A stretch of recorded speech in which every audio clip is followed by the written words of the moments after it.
Anybody out there looking for an inexpensive place to stay that's clean and quiet for the most part, hit up that apartment across the street. The cheapest you're going to find in Las Vegas, $900 a month, and of course they have nothing available. Downtown Las Vegas is not as bad as a lot of downtowns in different cities all across America. For the most part, it's very quiet. No one's gonna mess with you. However, I definitely would not call it safe, especially after listening to this next story. Follow me. We're gonna go back to February 14th of 2025. It's an average night here at Atomic Liquors. This is a bar slash liquor store here, and a few bartenders work at this establishment.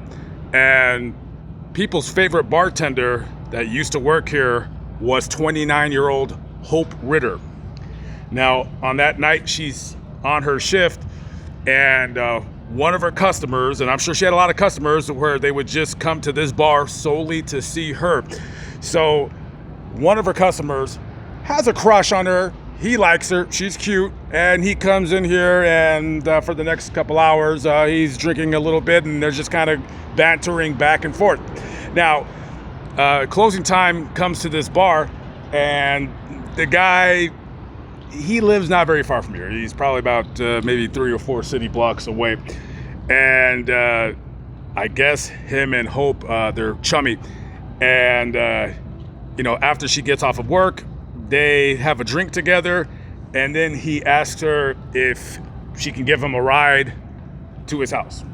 And she agrees. It's only 3 blocks away. So she jumps into her car with him, and they literally drive maybe 2 or 3 blocks in that direction. This right here is Lewis and 11th Street. So Hope would have probably went down 10th Street and made a left onto this street right here. So in one of these residences right here on this street, Hope parks in front of the guy's residence, and they start smoking weed. And they're just chilling. Now, Hope ain't gonna be going inside with this dude because her car is currently running right now. And as they're sitting in her car while it's running, smoking a little bit of weed, the guy notices 2 black guys walking up this street right here. And he notices them because, well, it's about 2:20 in the morning right now. And like I said, downtown, very, very, very quiet. The only people walking around this neighborhood at 2-something in the morning are either people that have got off work from one of the casinos in the background, or you're looking for trouble, you're doing drugs. That's all there is. Number 2, he notices that they're wearing masks and they're dressed in dark clothing. They walk past the car, and within about maybe 30 seconds, 45 seconds, they turn around, run up to the car, and shoot Hope 2 times in the head. This guy is freaking out. They scatter into the neighborhood. He calls 911. When ambulance and police arrive, there's little to nothing that they can do to save that poor woman's life. Hope Ritter, a young mother, had a 10-year-old child brutally cut down in the street right behind me. So the detectives are interviewing the guy that was in her car, and they need a description of the assailants who did this. And he says he couldn't really get a good description because they were both wearing dark clothing and had masks on, but one of them, he said, was about 5'7", had a slight frame, maybe weighed about 140 pounds, 150 pounds, and he was light-skinned. So detectives, they start getting surveillance video of, people's residences, because there's a lot of cameras in these neighborhoods, and it would be about 6 days before they would arrest 18-year-old Philip Strong and 20-year-old Charles Wright. And they found a holster for a gun in Wright's residence, and they found a pistol in Strong's house.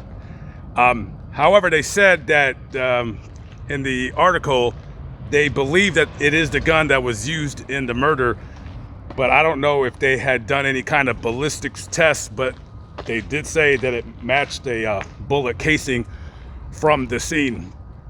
It could have possibly been a ghost gun, I have no idea. So these two idiots are currently in Clark County Detention Center, and it also is helping in the case right now, because as the recording of this video, it's still in the courts, that they had gotten surveillance video from practically the entire neighborhood, all the businesses in the area, and they got these two idiots going into 7-Eleven and buying those masks that they used, that they were caught on the surveillance video running away from the murder location. And there's video of them going up to random cars, checking to see if they're unlocked. So these two guys obviously are just going around the neighborhood looking for something to steal, looking for a car to break in, looking for a way to make money other than the old-fashioned way, which is just getting a job and making it honestly. During their preliminary arraignment, one of the court-appointed attorneys for Charles Wright had asked the judge if his client would be able to acquire a bail of $75,000, noting that he has strong family support and does not have an adult criminal record. However, he does have a juvenile criminal record. Back in 2022, when he was a juvenile, he had attempted to rob somebody and stabbed them in the process. Now, the person that was stabbed did survive, and the judge in the matter decided that at the time, probably 17 years of age, that maybe he could be helped, cured of whatever. So he was given probation, only to be released to the streets and commit a senseless murder 3 years later. By the way, if you guys are wondering if I forgot anything in this matter, motive, I did not mention a motive because there isn't one. Hope and her passenger, there was no attempt to rob them. There was no pointing a gun at them and saying, give me your wallets or give me anything of value. They just turned around, ran up to the car, and shot and killed her. That's it. And currently, from what I know, they still don't have a motive in this case. This is simply a random killing. This is the Clark County Detention Center here, not even barely half a mile as the crow flies from the murder location. So this is where Charles Wright and Philip Strong are currently being housed until their case comes to a resolution. I have no idea if they're going to offer Charles Wright any kind of a deal, since I'm pretty sure he's not the one that pulled the trigger. But usually in cases like this, they're not going to offer any kind of a deal. They're both going to go down, and more than likely, they're going to be spending quite a bit of the remaining years of their lives locked away in some prison in upstate Nevada. And you got to think, being 18 and 20 years old, being very, very young, very, very stupid, very, very dumb. Is this the life that they chose to live? More than likely, probably not. And no reason for this crime to have been committed at all whatsoever. Very, very sad. And it just kind of makes you shrug your shoulders. What the hell were they thinking?